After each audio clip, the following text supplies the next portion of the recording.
Hello everyone, welcome to team here at Strange Loop Games.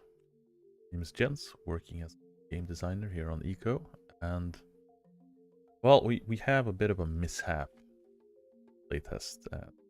Some of the people that are playing on it probably knows about. We've run into some significant breakage over the last day or two in terms of some civic bugs that have been popping up. So the server is currently down. A couple of people that are digging into the civics. Some feedback from Jordan in the channel as well, but it's a bit of a heavier breakage for more civic experts code-wise on Vikander. Gonna dig sure that we can get that server back online as soon as possible. But with that, as an unfortunate occurrence right now, I don't really have any footage from the playtest to kind of go over, fortunately. However, we can still go through some of the things that we'll be looking at and some of the side things that I was going to go over them. That things happens, and this is why it's important to have the playtest, because people are finding things and ways to break the server that we didn't test for. So kudos on playtesting successfully, I guess. Over to the build here. We'll go to open up the chats as well.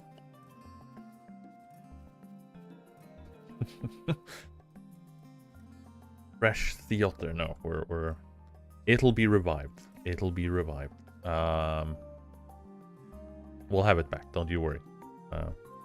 Just don't know which state it's gonna be back in. Right. Ojin commenting on, we're also trying to raise the water level just by a block to make sure that that mechanic is pristine. Yeah, totally. No, so we have we've been super thrilled to see the result on playtest in general. Keep parroting it, but it's been really nice. Got a herd of mountain goats here. It's been really nice to be able to get some of the results from it, and being able to fixing a lot of these bugs that have been popping up as well. And with the boats and the fishing trawler, as far as I know, should be working now on the, I think that was merged yesterday, so it should be live on the current branch. I'll need to take a look if that's not the case. But one of the things that we were going to, or has been a kind of a result that people have been noticing on the playtest, that water is misbehaving a little bit more than usual. And it was one of the things to bring a bit up to speed in terms of what we're doing with water, in terms of making it usable for the playtest. As you can see here, this is not something that's possible on the playtest at the moment because the water is a little bit less functional than it normally is.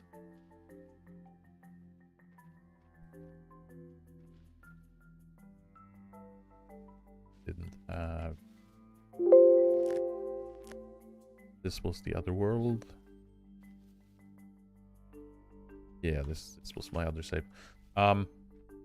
So water has been misbehaving for a bit. Water has been something that we've been, not gonna say neglecting, because we've been doing a lot of optimizations and polish to water in terms of the back-end side and the technical things as to how it's been computed and the memory allocation for it, and kind of doing some magic in the back end to make sure that it's behaving the way we want it to do data-wise and performance-wise.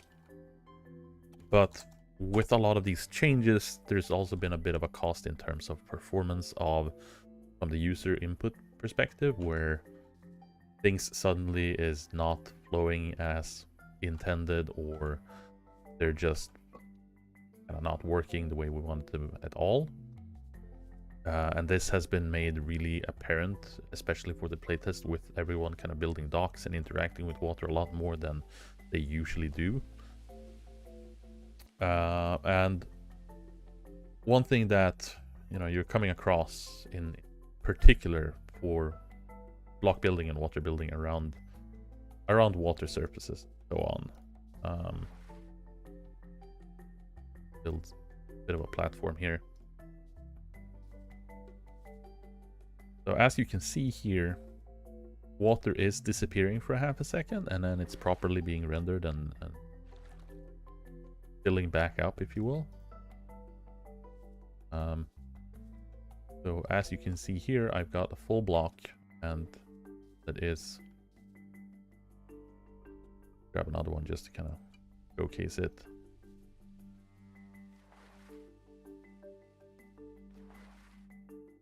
Here we have multiple blocks that are kind of occupying the space. Don't want to save it. Shortcuts disabled.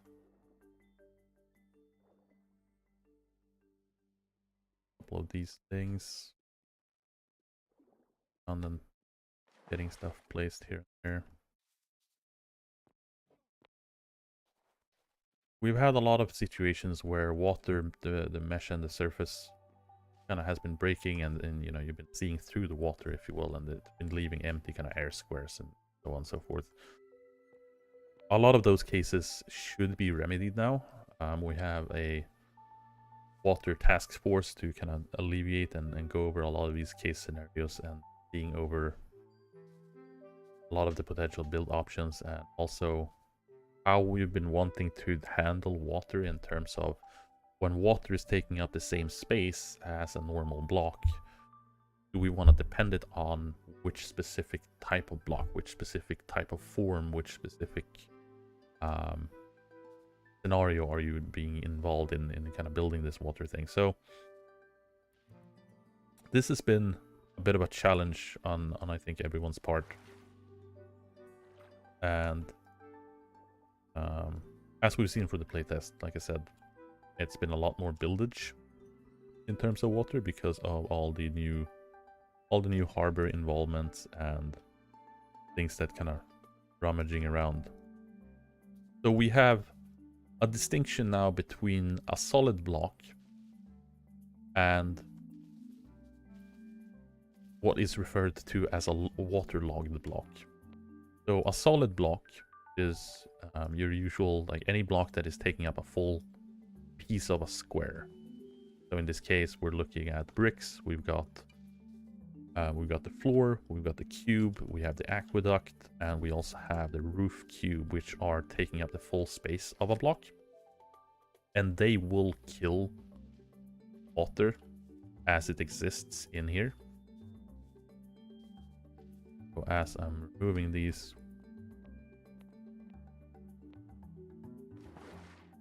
you can see that the water is starting to kind of angle off and dissipate a bit.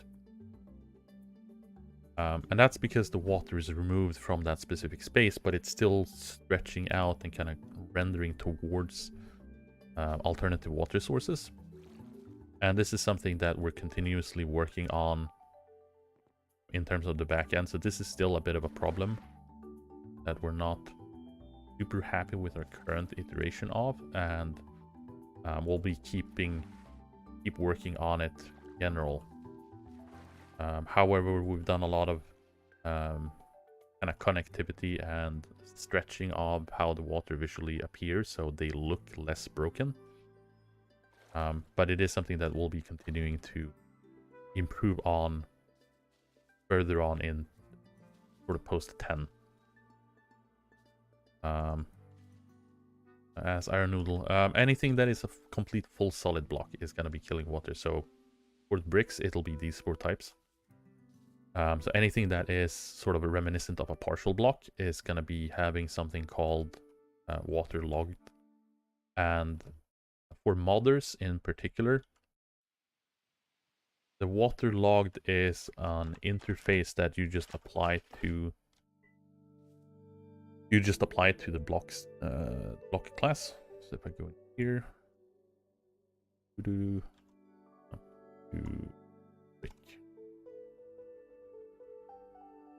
go into the technical modded side. All you need to do from the modder's perspective to add this attribute onto an existing block form that you've made in terms of blocks is just inherent from the interface of iWaterlog block. And that's all you need to do for the specific block form. this also needs to be done on each piece of rubble if you have multiple placeable blocks. So like each stackable class for the loose piece has to be applied with the same interface as well for it to inherit from it. And what this will do is it'll add more data to the block itself for the chunk to handle, and that'll allow it to contain the water inside itself. And you can smite it and just get rid of it and build however you kind of want to, without having to worry about water being, you know, deleted or removed or so on and so forth.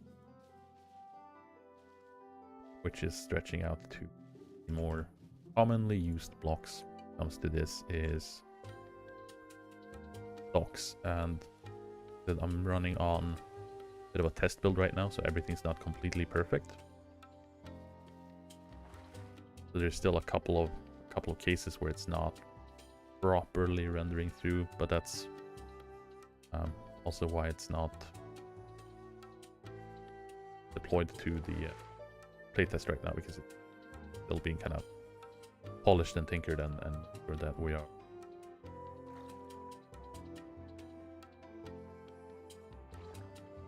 Comes out in a nice and a polished state that we want. So as you build up floors, you know, you want to move them. Now any waterloggable is replacing the blocks once you remove them with water again, so you don't have that massive water breakage all over the place when you're rebuilding, building, and kind of fiddling around with these blocks. So hopefully a lot of people are gonna see some good use of this kind of improved state of water.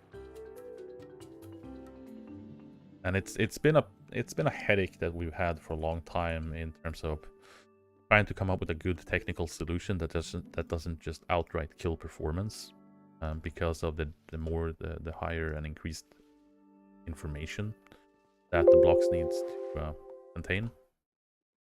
So for us as well, this is pretty huge to making this possible. So this will work with, and as you can see, we still have some edge cases with corners and some of the things that we're improving on the rule sets for how water is being kind of visualized and rendered on. So this will work with any block that is partial, including things like the fences, whichever block form. So this has clear kind of value, especially for things like the should have and run with a normal hammer instead of the dev tool, because the dev tool still wants to target the water surface, which is why you see this odd behavior. But it is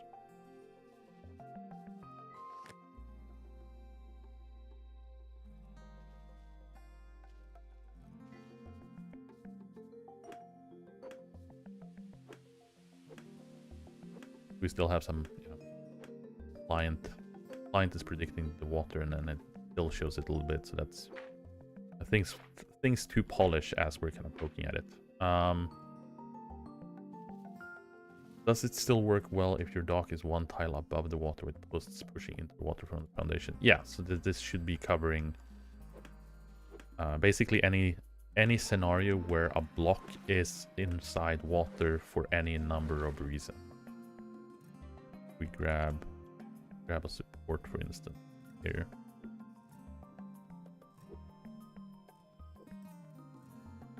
So get ourselves up here, and we build. Which one do we want to use? I want to use this one, and then we can.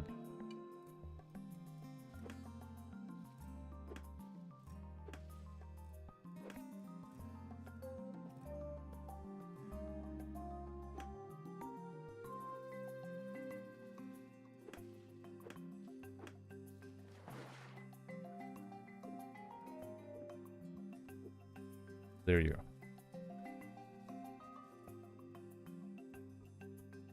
That should cover most most and all kind of pokey things. But as you can see here, solid blocks do still kind of distort the surface because they are killing the blocks. And having the system kind of reconfigure itself and know that this should be backfilled versus what is known as evaporation is something that is still being kind of poked at. And with this, a lot of these things being fixed, a lot of these things kind of being poked at, we have finally been able to restore the water, the predictive water behavior for evaporations, where you are digging into something and the water is running off because it's not backfilling completely. So this is once again properly behaving, and the aqueduct's watertight attribute is also working as currently intended. If I grab some bricks and I want to change out and I want to just dig a parallel canal to this, change out to the aqueducts, and the dev tool doesn't play nice at the moment, so I can just block off the water where I want the canal to start. Then I want to dig out everything involving the canal. So for the evaporation to not take effect, it needs to have an aqueduct as a U shape around it. And it doesn't matter how wide it is or how long it is. It currently is a bit sensitive on the depth, so I would recommend you to kind of build it at 1 deep first. And this is also something that we're experimenting a bit on how to improve in terms of user experience to kind of alleviate some of these things. So at the moment, to keep it kind of watertight, I want to be digging out just 1 extra depth of the canal.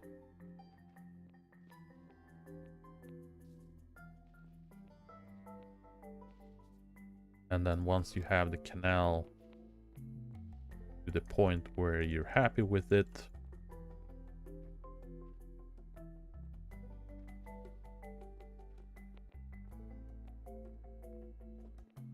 I'll say this is the other river to have to away. Oh.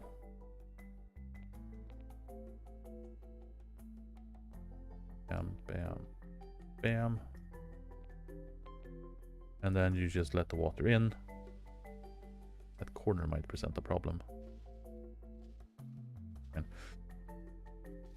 And then it's just spreading along. So how that works is that it's looking for, is there a watertight area around it and confining it, and it'll just keep pushing. So if you block this off here, it'll stop flowing into the canal because this is the kind of source entry block to it. And it'll just run off and kind of keep going. And as you can see here, we're also getting some of the kind of stretching and polish to getting a more realistic water decline rather than just this kind of square offput as you currently have on the rivers. So we've gotten plenty of things out of the way and fixed with the water as is, but we are continuously kind of improving it and looking over how it's behaving and what we can do to make it more user-friendly and easier to understand as well as to use.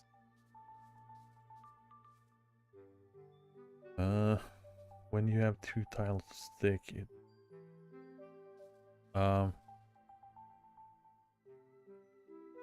oh, for the the horizontal ones, these ones. Is that what we're talking about?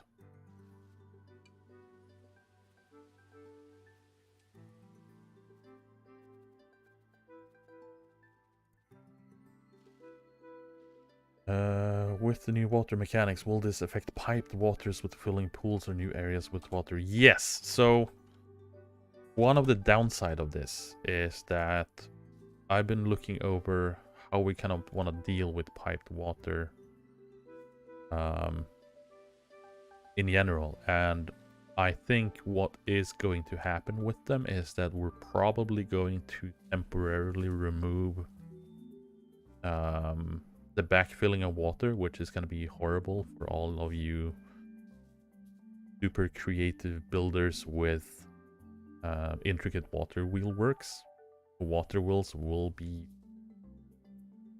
a lot harsher in the requirements.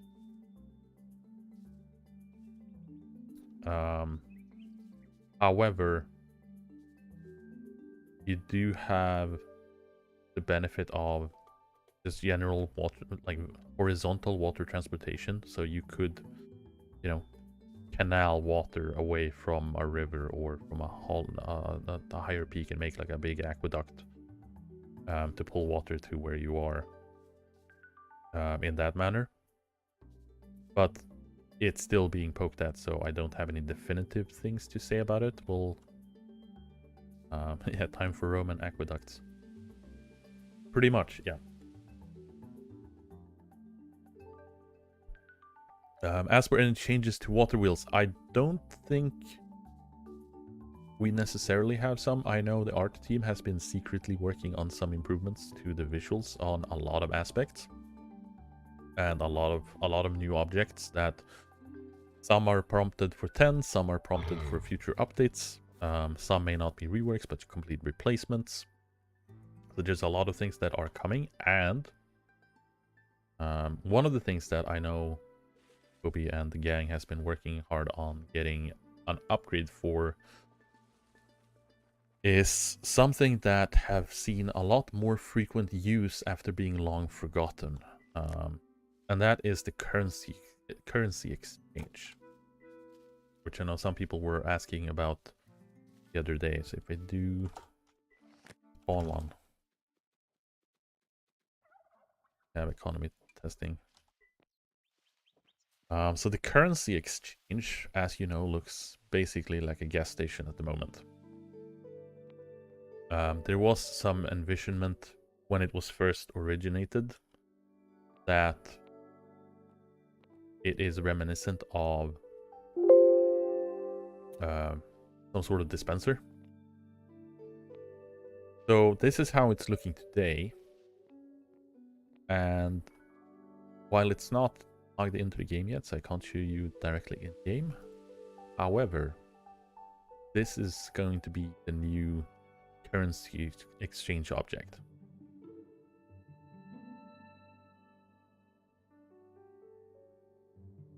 And I would dare say that the art team outdid themselves once again, because it is looking really, really nice. And a lot of things with this object has kind of odd predeterministic kind of behaviors. So while the old one kind of looked odd, this one has sort of a predefined, more outdoorsy look to it. So with this change of the art of the object, we are also going to revise the recipe for crafting it. And we're also, as Iron Noodles came in, we are also looking at replacing the recipe in general, but it will be an outdoor object, so it's not going to be dependent on having a room to it, which is also going to reduce the kind of entry curve to it that it's having right now. Right now it's requiring tier 2, which is a pretty heavy investment early on. It makes trading between towns particularly difficult because of the different dominating currencies in the different regions that we've seen on Sea Otter in particular, when we don't have a general currency right off the bat. That we kind of need to have the currency exchange available early on, and having that art asset upgrade to it is just a perfect fit for getting it into 10. There hasn't been any changes to the UI yet, but we are looking at potentially doing that as well. It depends a little bit on Have one of the few things that currently kind of tied into the settlement system, which is a bit of an unintended inheritance, but fly over there. Have one that's working. Go. I believe I had one. This one not. Yeah.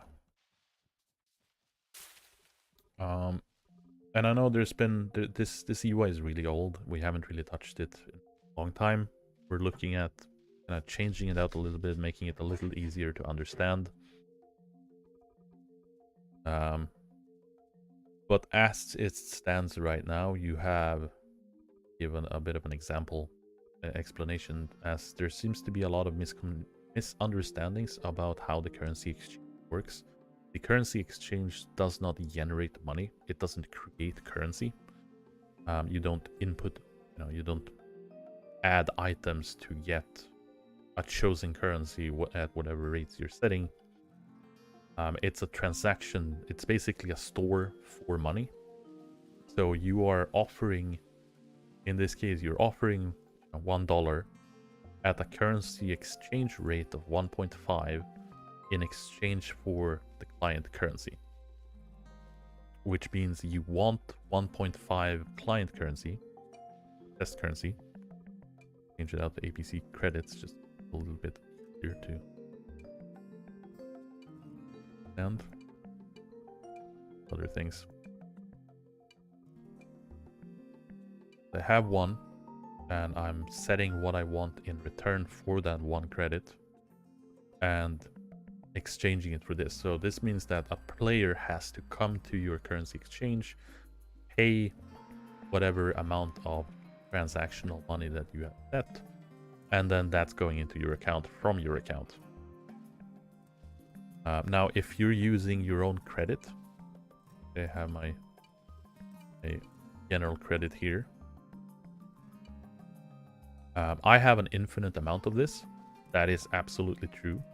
However, I can't acquire an infinite amount of dollars because someone has to pay me dollars to acquire my credits. It's basically, using the money directly instead of just using goods as a transactional between different points. So I might have gotten a whole bunch of credits for something and I want the general global currency,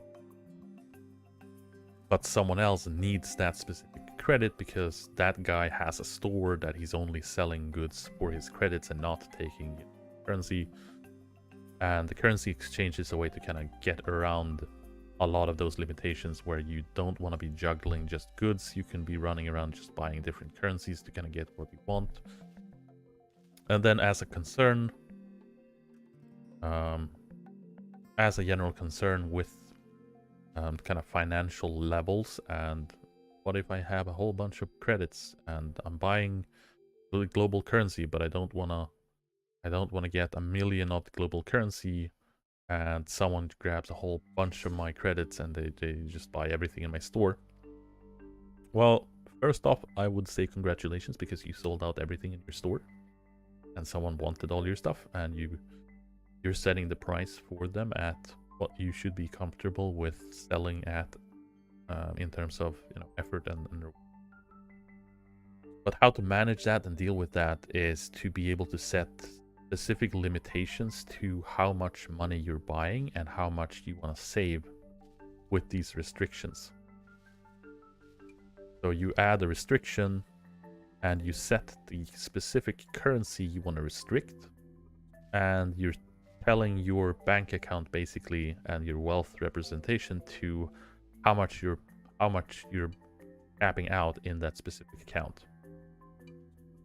So in this case, you have a minimum value where you set the minimum amount of money you need to have in your bank account before you're selling the surplus.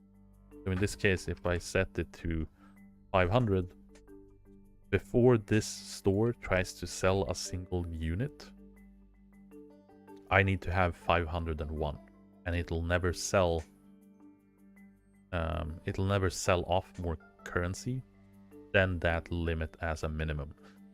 And then of course as the offset, if you want to prevent someone from dumping a whole bunch load of currency on you, you can also set a cap for it. So you don't want to be buying, you know, an infinite amount. You just want to make sure that you can buy another 500, so you can stay between 500 and 1,000 if necessary. While you set the top cap for it, and as the tooltip states, that's the maximum amount of money in your account that you will hold. So if your own money is going above it, then it's not going to allow players to sell more to you because you're already at the cap. As for some of the questions here regarding to general currency, would be cool if currency took up physical space like gold bars, so having a currency out of paper would be beneficial by being able to have it more of it in less space. Currency as an item is an interesting concept, and it works in, I think, most cases. The only time you have currency as a direct hard item and like something that you carry with you is generally in games that you can lose it in. That makes sense. So in games of RPG games where you die and you revive and you lose a certain amount because you drop it on the floor, or a PvP game where you know, enemy players can kill you off and kind of grab your loot, so on and so forth. It's probably not something that we're looking at from our end, but it's definitely an interesting subject to look at. In terms of being able to handle kind of logistically. On the other hand, that also means that you need always running around with your money, and the banks kind of don't have a purpose, because there's no way, there's no use to put things in a bank if nothing can access the bank, if you will.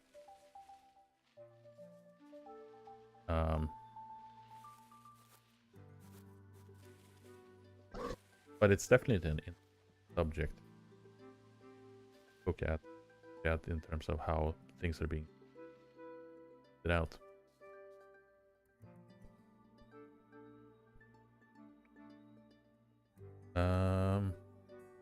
Great quality of life update that wouldn't require that much work. Would to add already calculated transaction rates between the two currencies as an option. Automatically update the exchange about the currency be influenced. For offline and for smaller currencies, we still have an option this manually. I think that's a valid merit.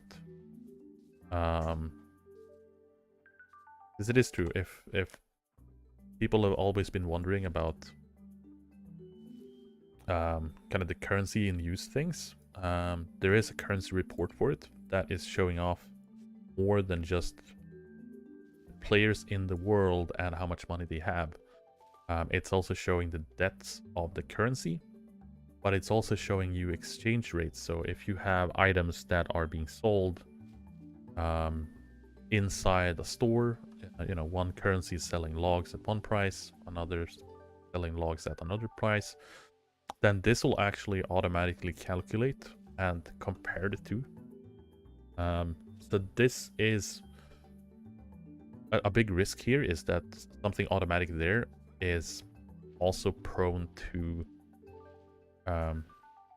things like manipulation, because it compares larger transactions and larger trades between the same types of items. So if you have, you know, a friend setting up a store that you don't have access to, and you're selling goods to him at a really high inflated price, it'll drive up the currency exchange value of that currency compared to the other because of recent trades for the denomination. And I'm hearing that the Sea Otter is up and alive, so it is alive. to hop in and join that one and see if we can get some comparisons here.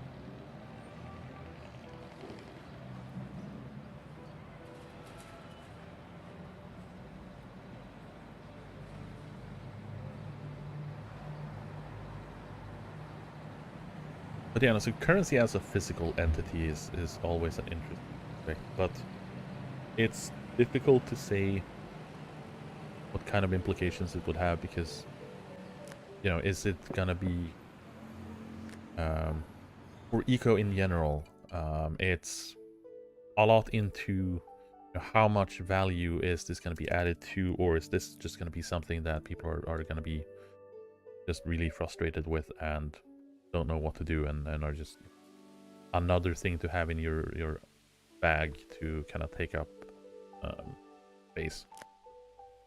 Boy, let me change out interface scale so it's visible on the stream.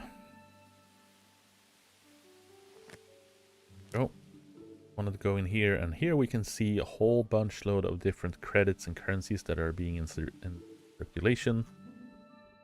And these buttons are not truncating correctly, overlapping. That's probably because of...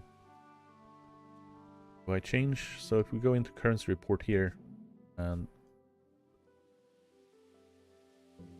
scroll all the way down, here we go. So this also needs a bit of a cleanup in terms of polish and improvements. But here we can see the exchange rates of these currencies, and we have the Orion credit that we were looking at is worth 4.4 Wycling credits based on the average from these 32 trades, where it's comparing the different items and different things that they're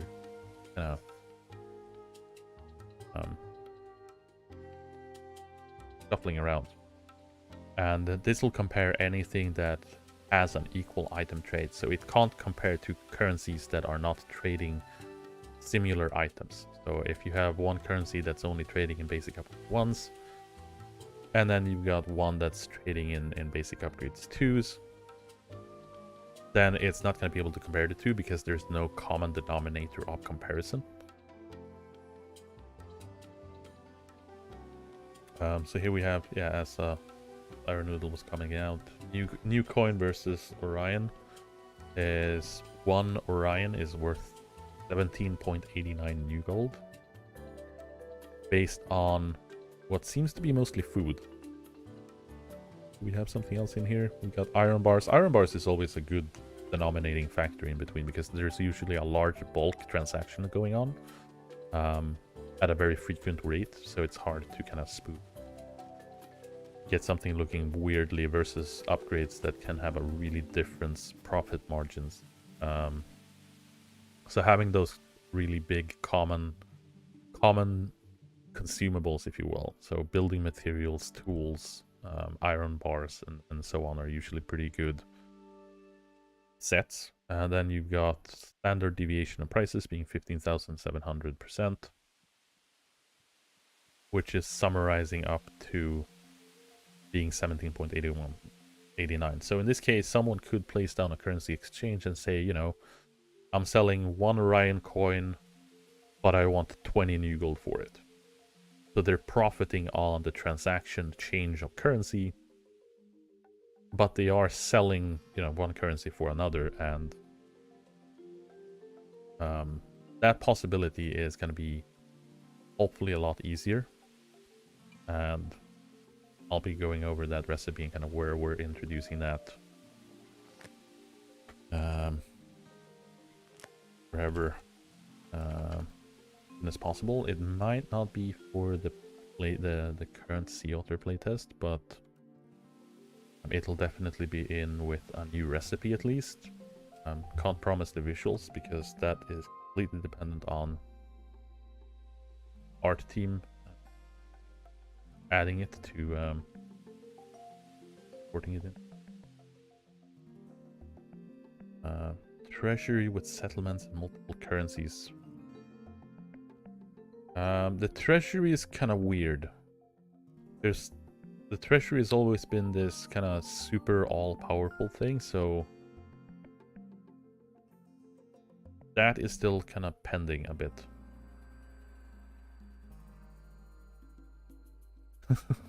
Catfish, kinda. I mean, old style. It's kind of explanatory in terms of how, you know, what each button is doing to it, but it's all powerful in terms of it's always been the factor of a global government, and you had specific electoral title permissions to use it, and everyone had a say in terms of what was being voted for, and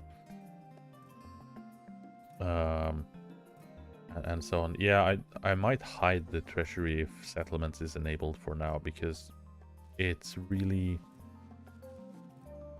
it's really unpredictable at the moment. Also, pipes, as a reference, I forgot to show that pipes is also counted as waterlogged blocks, so pipes will not block water per se. They won't act as a solid block, which means having pipes like this can be quite risky. We're looking at what we want to do in the future with pipes as well, because I don't want them to be going through terrain and not a big spacage. So we need to do some similar type magic to pipes to them be kind of placeable inside another block, and that's all. It's a whole lot of dev stream in itself. But yeah, so we are on the playtest right now. This is live. This is not a recording.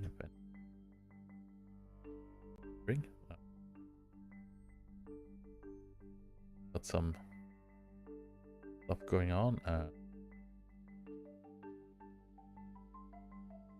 Mining operations going on.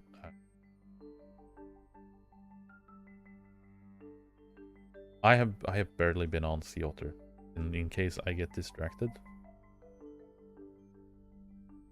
Quite curious to see what people are doing and been doing, getting up to. I'll bit.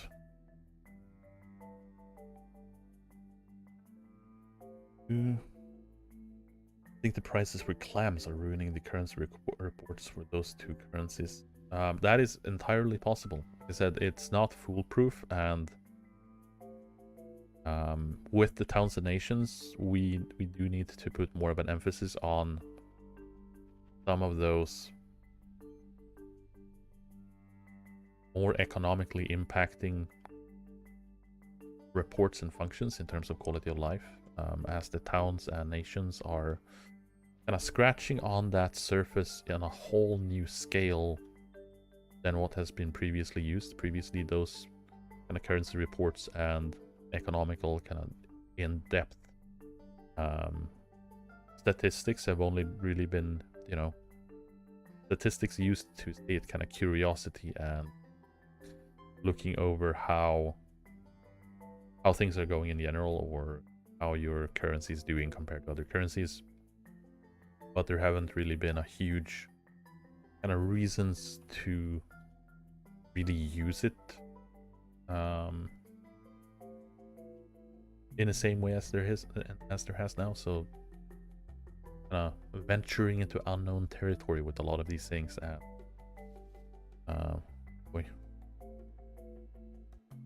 as we are kind of seeing them properly used, and as they get more used, also finding out new things that we want to be adding or changing out and improving, gonna give users the tools that they need and also can use in a sort of sane way,